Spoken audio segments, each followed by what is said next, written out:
तो मेरे प्यारे छात्रों, मित्रों और विद्यार्थियों, अब हम सेक्शन 7 के एक और बहुत ही इंपॉर्टेंट चैप्टर की तरफ बढ़ते हैं जिसका नाम है मेनोपॉज, क्लाइमैक्टेरिक और मेनोपॉज।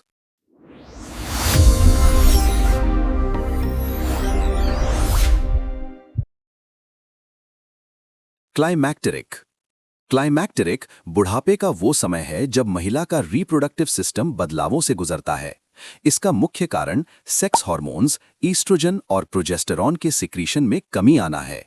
ये आमतौर पर 45 से 55 साल की उम्र में होता है।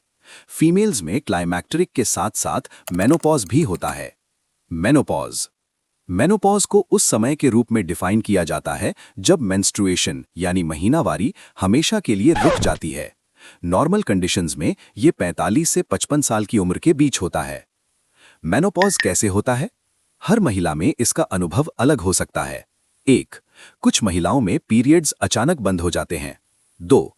कुछ में हर साइकिल के साथ फ्लो धीरे धीरे कम होता जाता है और अंत में बंद हो जाता है। 3. कभी-कभी इर्रेगुलर मेंस्ट्रुएशन होती है जिसमें साइकिल कभी लंबी तो कभी छोटी हो जाती है और ब्लीडिंग भी कम या ज्यादा हो सकती है। अर्ली मेनोपॉज, वक्त से पहले मेनोपॉज। कुछ विशिष्ट कारणों से मेनोपॉज उम्र से पहले भी हो सकता है। 1. सर्जिकल रीजंस, अगर किसी बीमारी के इलाज के लिए ओवरीज को निकाल दिया जाए या यूटेरस को निकाल दिया जाए, हिस्टेरेक्टमी। 2.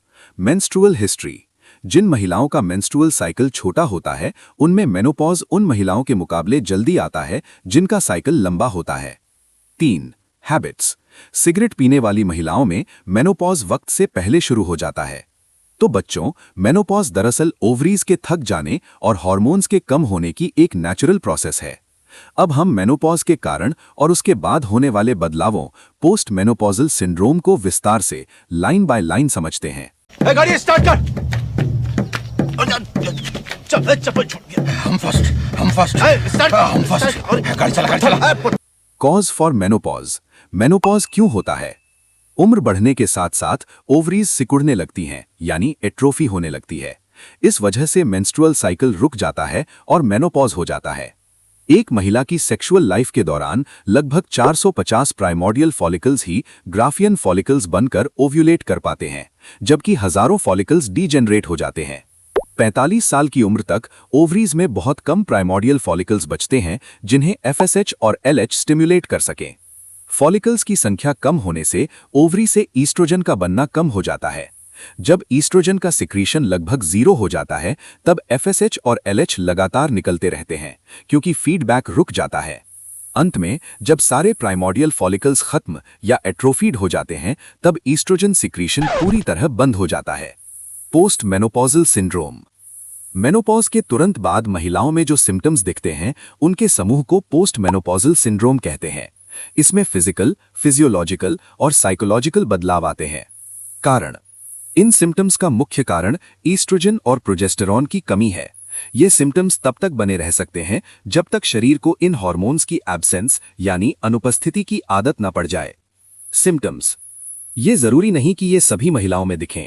कुछ में ये हल्के होते हैं और कुछ में बहुत गंभीर, जो महीनों या सालों तक चल सकते हैं। 1.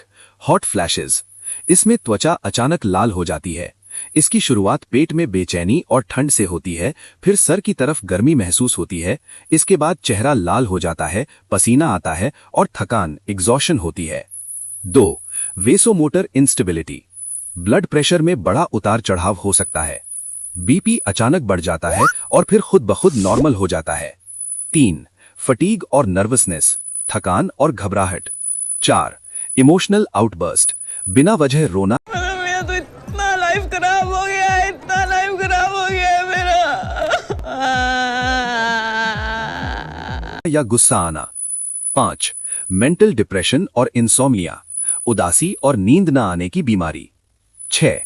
पैल्पिटेशन और वर्टिगो, दिल की धड़कन तेज होना और चक्कर आना। 7. यूरिनरी डिस्टर्बेंसेस, बार बार पेशाब आने की समस्या। 8. Long term effects. 1. ऑस्टियोपोरोसिस, हड्डियों की मांस कम होना जिससे वो कमजोर हो जाती हैं और फ्रैक्चर का खतरा बढ़ जाता है। 2. एथीरोस्क्लेरोसिस, ब्लड वेसल्स की दीवारों पर कोलेस्ट्रॉल का जमा होना। Treatment, hormone replacement therapy, HRT। ज्यादातर महिलाएं इसे बिना किसी इलाज के मैनेज कर लेती हैं, लेकिन लगभग 15% को ट्रीटमेंट की जरूरी पड़ती है। 1. साइकोथेरेपी। कई बार सिर्फ काउंसलिंग ही बहुत अच्छा काम करती है। 2. HRT hormone replacement therapy. अगर जरूरत पड़े तो रोजाना थोड़ी मात्रा में ईस्ट्रोजन दिया जाता है। 3. Combination therapy. ईस्ट्रोजन के साथ प्रोजेस्टेरॉन देना ज्यादा फायदेमंद माना जाता है, क्योंकि प्रोजेस्टेरॉन ईस्ट्रोजन से होने वाले कैंसर और मायोमेट्रियम की हाइपरप्लेजिया यानी ज्यादा ग्रोथ को रोकता है। 4. Gradual reduction. हार्मोन्स की डोज को धीरे धीरे कम किया जाता है ताकि सिम्टम्स दोबारा लौटकर ना आएं।